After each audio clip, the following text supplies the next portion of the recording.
You ain't know they call me I'm in Gotham City in a Batmobile. Even though it get crazy, niggas don't talk like Swayze. Now, if you're not aware, right, let me just give you guys like a real quick background on the Diddy situation.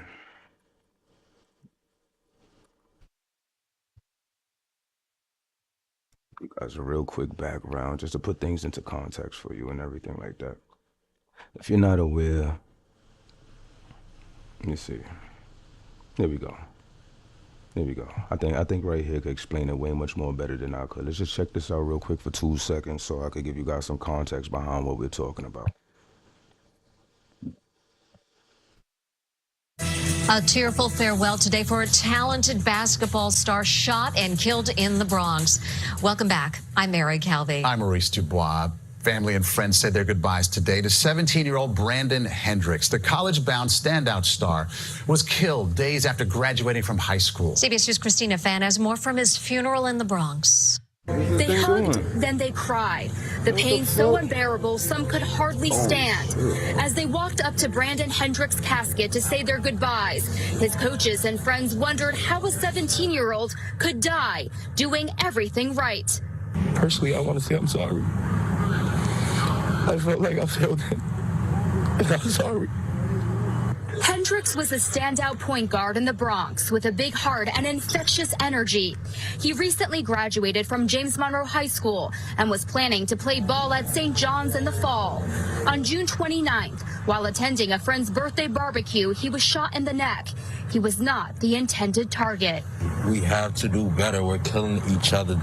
Hendricks' death comes at a time when violence is surging in New York City. The day he died, there were 8 shootings with 8 victims. The number of shootings for the month of June up 130% compared to last year. What has been done to Brandon, you're helping those that devalue our lives. Reverend Al Sharpton called for action while delivering Hendricks' eulogy.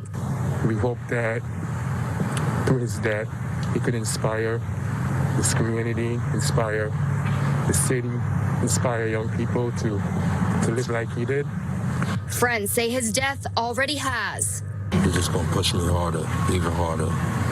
As they sent off their friend, wearing the jersey bearing Hendricks' number, promising to live like 5. In Bronxville, New York, Christina Fan, CBS 2 News. Now, as you can see, this was a very unfortunate situation with a 17-year-old, up-and-coming basketball star. Seemed to have a very promising future when it comes to hooping and everything like that, and his life was cut short, very unfortunately. Now, if you're not aware, B. Diddy is like connected to people of the likes of B-Love and this, that, and the third. There's a connection there, right? There's a connection there.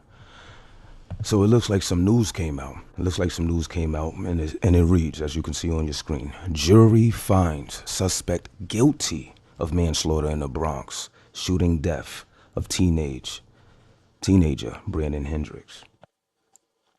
Luke had been charged with second-degree murder, first-degree manslaughter, and second-degree criminal possession of a weapon.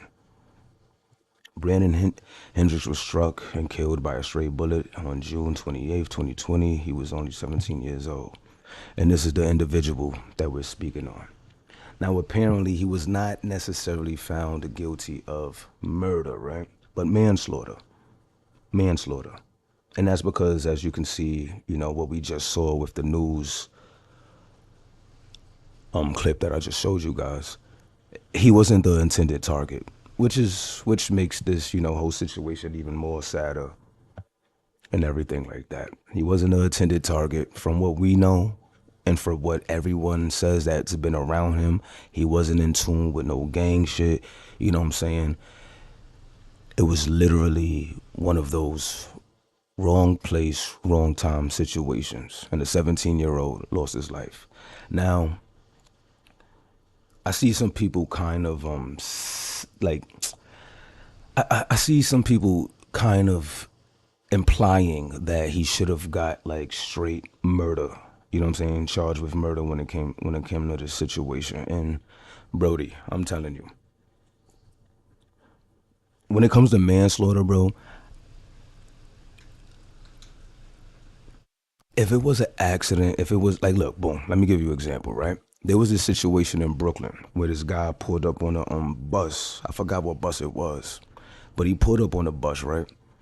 He seen one of his ops on the bus or whatever have you. He shoots into the bus, like literally a city bus, like MTA, a bus, man. Like, you know what I'm saying? Like you go in, swipe your card, whatever have you, this, that, and the third type of bus, right? You feel me?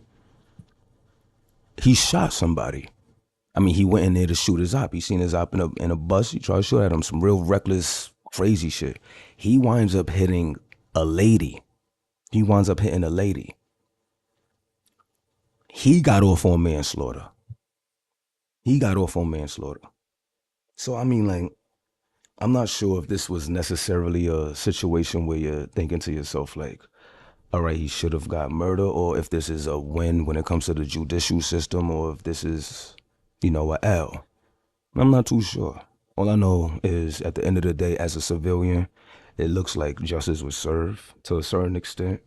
And, you know, rest in peace to this young kid that could have really literally had a promising career when it comes to, like, you know, playing ball, because from the way they speak about him, he was nice out there. He was nice.